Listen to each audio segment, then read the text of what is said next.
Ya, Anda masih di Selamat Pagi Cirebon pemirsa, dan di session ini saya sudah membuka Anda, pemirsa bisa bergabung.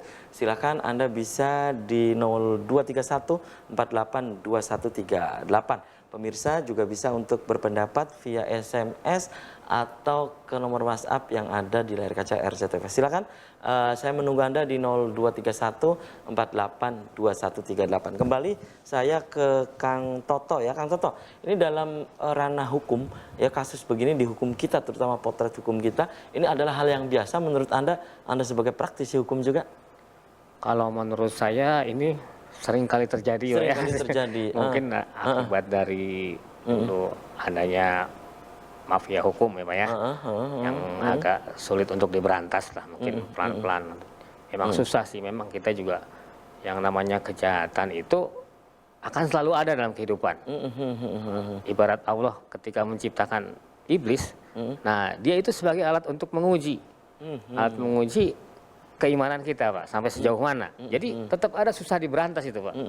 Mungkin kita hanya bisa mengurangi lah, menekan lah. Tapi ini sebetulnya hal yang biasa ya, Anda sebagai praktisi hukum? Hal yang biasa kalau menurut saya. Karena sih, di situ mungkin ada kepentingan-kepentingan dan seterusnya ya, mungkin. kepentingan-kepentingan di antara oknum-oknum lah Pak, oknum tertentu. Baik. Kembali saya ke Ayah nih. Ayah, dengan putusan MA ya, ketika Anda melakukan PK ya, kemudian putusannya tanggal 17 Juni, beberapa hari yang lalu. Ini sudah diprediksi sebelumnya atau memang Ayah waktu itu optimis bahwa ini akan dikabulkan oleh Mahkamah Agung gitu misalnya? Ya, kami optimis. Kenapa? Karena kenapa kami gitu ya? kan hanya sebagai perantara atau penghubung. Kok di situ yang langsung tidak menangani perkaranya. Makanya kami mengajukan PK itu kan gitu. Alhamdulillah kan PK itu akhirnya dikabulkan kan oleh Mahkamah Agung. Karena kami berupaya maksimal berdoa dengan masyarakat semuanya, sehingga kami juga minta permohonan kepada DPR RI sebagai wakil rakyat, menghadapkan segala macam kepada teman-teman dari Indramayu juga. Ya alhamdulillah dikabulkan. Karena kalau kenapa kami optimis? Karena sebagai penghubung, tidak penikmat langsung dan tidak menangani perkaranya, kami yakin bahwa itu akan dikabul. Nah upaya ini alhamdulillah berkat semuanya doa ini kan gitu. Nah ini usaha udah kemana-mana ya, iya. ke DPR RI, kemana gitu. Nah memohon untuk keadilan gitu ya, intinya sih begitu. Dan dengan diterimanya PK ini ya, kemudian 5 tahun gitu dari 7 tahun ke 5 tahun, Ayah tadi sudah menyebut bahwa ini sudah ada sudah diprediksi dari sebelumnya betul. Dan ini berarti Ayah sudah menerima ini? Sudah. Iya, menerima gitu. Sudah. Ya, kami bersyukur sekali. Ini kan suatu pelajaran buat semuanya. Makanya kepada KPK juga terima kasih. Kalau nggak ada begini kan akhirnya kan orang tidak jerak. Siapapun tidak ada yang kebal hukum. Apalagi sekarang zamannya udah canggih. Sangat berhati-hati. HP dengan segala macam. Jadi orang ngumpet apapun permainan itu bisa ketemu. Apalagi zaman sekarang teknologi udah luar biasa sekali. Gitu jadi sangat berhati-hati dalam menghadapi profesi pekerjaan. Jangan terima sembarang suap, baik masyarakat maupun penegak hukumnya. Itu ya. Karena masyarakat sekarang udah pada melek teknologinya gitu. Baik. Ya, setelah informasi ini 17 Juni ya. Kemudian apakah Pak Rohadi saat ini juga sudah mendengar gitu informasi ini? Sudah mendengar. Kemudian ngobrol langsung dengan Ayah gimana gitu? Ya kami menerima segala putusan apapun oleh Mahkamah Agung. Berterima kasih kepada KPK, pada Mahkamah Agung, pada teman-teman kita di DPR RI yang memberikan support, doa dan dukungan kepada khususnya masyarakat Indramayu dan wilayah 3 Cirebon. Dan inilah doa semuanya. Sudah maksimal. Putusan ini yang terbaik buat kita semuanya dan pembelajaran. Tapi ya tetap Pak Rohadi juga menerima gitu ya? Menerima. Ketika Ayah mungkin sebagai kuasa hukum memberikan informasi ini. Iya, mungkin, menerima. Oke ya, ada pemirsa yang bergabung dulu. Coba bergabung, saya sapa. Halo, Assalamualaikum. Halo, Assalamualaikum. Waalaikumsalam warahmatullahi wabarakatuh, Bung Afif Rifai. Ya, dengan Selamat pagi Cirebon. Ya, dengan Bunda Indra. Bunda Indra. Desa Pelayangan, Kecamatan Gebang, Kabupaten Ya, Cirebon. ini pasti dari TV nasional langsung ke RCTV.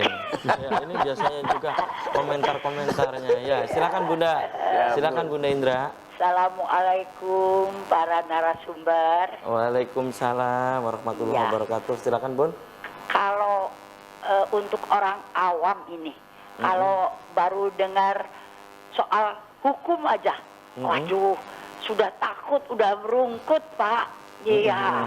Nah, saya ingin bertanya ya mengenai kata-kata dari pengacara tingkat nasional, Bung Afif. Iya, ini Pak Yanto Irianto. Oke. Iya, yang mengatakan Mas Yanto. kalau Anda berhadapan dengan hukum, cari pengacara yang betul-betul lihai katanya. Dan kalau dapat, Anda pasti menang. Gitu. Nah, saya jadi ingin bertanya, apakah memang segitunya hukum itu bisa diutak-atik sedemikian rupa supaya seseorang bisa dimenangkan atau dikalahkan? Nah, yang paling konyol kalau orang yang tidak bersalah lalu terjerat dan dia tidak berdaya apa-apa. Bagaimana ini, Pak? Baik. Terima kasih. Terima kasih. Assalamualaikum warahmatullahi wabarakatuh. Waalaikumsalam warahmatullahi wabarakatuh. Ini bisa diutak-atik tadi kata Bunda Indra itu yang benar. Bisa saja disalahkan pun sebaliknya. Ya, silakan Anda pemirsa di belakang Bunda Indra. Di segmen ini saya masih membuka Anda pemirsa, silakan Anda bisa bergabung kembali di 0231 482138. Ayah ada 2 SMS, ada 3 yang masuk SMS-nya saya baca, kemudian juga ada di WhatsApp di antara saja ya SMS yang masuk.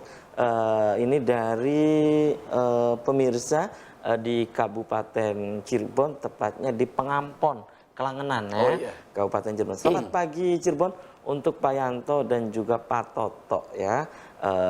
Ini pelajaran yang berharga persoalan ini. Saya kebetulan mengamati kasus ini dari awal ya, Pak Rohadi ini katanya ya. Nah, ini pelajaran berharga untuk kita semua. Tapi apapun ya, jadi penghubung ataupun ya jadi menghubungkan, jadi penghubung dan juga menghubungkan itu tidak dibenarkan dari sisi hukum. Tapi ini pelajaran untuk kita semua. Terima kasih dan sukses selalu untuk Pak Yanto Irianto katanya ya. Satu lagi nih yang saya baca dari pemirsa di Jatibarang Indramayu ya, dari Jatibarang Indramayu. Assalamualaikum, selamat pagi Cirebon, itu putra daerah Indramayu katanya ya. Ya, itu putra daerah Indramayu, Pak Rohadi ini yang sukses di Jakarta, tapi ini katanya kesleo ya karena persoalan yang tadi sudah disebutkan oleh narasumber, mungkin jadi penghubung itu ya. Nah, ini pertanyaan saya ke narasumber dan sekaligus sebagai kuasa hukum dari Pak Rohadi, katanya ya langkah apa yang nanti akan dilakukan oleh kuasa hukum? Maksudnya langkah berikutnya apa? Nerima atau gimana? Mungkin begitu ya. Siap. Itu ya. Kemudian ini satu WhatsApp yang masuk ini dari Indramayu kembali, tepatnya dari Trisi Indramayu ya. Assalamualaikum, selamat pagi Cirebon, selamat untuk Pak Rohadi ya. Semoga hal ini tidak terulang kembali ya. Ini menjadi pelajaran untuk kami keluarga dan juga untuk masyarakat di Ciayo Mojakuning, khususnya di Indramayu, dari pemirsa di Trisi. Gitu ya. Itu beberapa yang WhatsApp dan juga SMS yang masuk ke Kang Toto dulu menanggapi beberapa SMS dan WhatsApp yang masuk, dan juga tadi Bunda Indra. Silakan. Terima kasih Kang Afif. Di sini saya ingin menjawab sedikit dari apa yang ditanyakan oleh Bunda Indra, bahwa katanya bisa diutak-atik itu ya. Nah, apakah hukum itu bisa diutak-atik? Kalau menurut saya itu tergantung dari kelihayan dari seorang lawyernya. Nah, itu. Jadi terkadang kita terjerumus ke sebuah perkara kasus tertentu, kalau tidak dibarengi oleh keahlian seorang lawyer yang bagus, kemungkinan akan tawah terjerumus, Pak. Akan tawah jatuh. Jadi di sini kayak saya ambil contoh deh ya, dalam perkara penanganan masalah korupsi. Nah, Pak Yanto Irianto ini saya pikir udah ahlinya Pak, karena kebetulan bukannya iklan ya, karena kebetulan pada saat dia ngambil disertasi juga tentang perkara kasus korupsi. Korupsi ya. Jadi memang saat ini sebentar lagi mau dokter. jadi dokter lah. Nah, kebetulan seperti itu. Jadi kalau emang dia udah nanganinya dengan baik, dengan benar, ya insya Allah akan berjalan dengan baik, Pak. Itu ya. Ya, Jadi tidak bisa dikompromi sebetulnya. Sebenarnya Tadi Bunda Indra kan sebenarnya menyebutkan bukan tidak sepertinya dikompromi. pesimis gitu. Jadi gini, Pak. Dalam politik hukum kekuasaan kehakiman itu hak seorang kekuasaan kehakiman itu adalah kekuasaan yang bebas dan mandiri, tidak bisa diintervensi baik oleh pemerintah maupun oleh yudikatif, Pak. Itu nggak bisa ya. Jadi di sini tergantung peranan kita lah, Pak. Kelihaian kita sebagai seorang lawyer, mampu nggak menangani perkara ini gitu. Kalau dia mampu, insya Allah berhasil, Pak. Tapi kalau misalnya lawyernya ya kurang, maaf kata ya kurang bagus, ya mungkin tambah akan kalah gitu lah di pengadilan gitu, Pak. Itu ya. Oke. Dan tadi bener nggak yang salah bisa jadi benar, yang benar bisa jadi salah katanya karena berbagai kepentingan. Pendek kata begitu tadi apa yang disampaikan. Nah itu tergantung nanti dari proses pembuktiannya sendiri, Pak. Kadang-kadang kita terkadang ada orang yang mungkin melakukan sesuatu dengan tidak sengaja atau gimana. Baik. Kalau kita tidak didampingi oleh seorang pengacara yang bagus, yang handal, maka akan tambah terjerumus, dia akan tambah jatuh, Pak. Nah itu mungkin apa yang dimaksud pertanyaan dari Bunda Indra itu. Baik. Itu ya. Oke, tahan dulu. Kang Toto nanti ke ayah nih menambahkan tadi dari Kang Toto dan juga beberapa SMS yang saya baca dan juga WhatsApp. Dan pemirsa, selamat pagi Cirebon akan segera kembali setelah jeda iklan berikut ini.